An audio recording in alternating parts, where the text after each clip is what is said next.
Scientific articles suggesting that the drug hydroxychloroquine did not work on hospitalized COVID-19 patients and was dangerous, they're now being retracted. You may recall that's the drug that President Trump said he was taking to prevent getting sick from the coronavirus. And as medical reporter Meg Ferris reports, the original national headlines are affecting people signing up for local studies. It was medical news that made headlines. Prestigious journals, the Lancet and the New England Journal of Medicine, publishing science suggesting that the decades-old drug hydroxychloroquine didn't help and even had dangerous side effects on very sick people in the hospital with COVID-19. There was a group of about 140 scientists that called for them to render their data so that we could reanalyze the data, and they never did produce the data.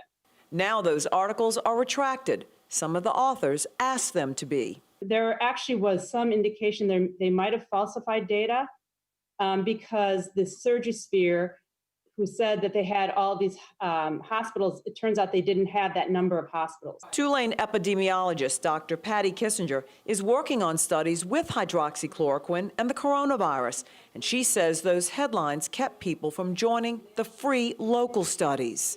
We have 60 years of safety monitoring on this medicine, so we know that it's safe. Our recruitment plunged when this happened. It plunged.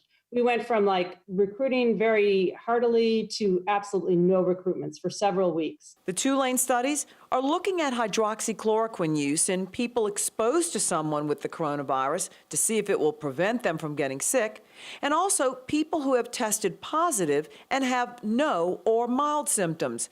These are not studies for those very sick COVID-19 patients already in the hospital. And most scientists know now that you don't give hydroxychloroquine to people who are very sick. They need different medications. They need anti-inflammatories. And while the science is moving at lightning speed, Dr. Kissinger says the best way through this pandemic is by taking all the necessary research steps. Meg Ferris, Eyewitness News.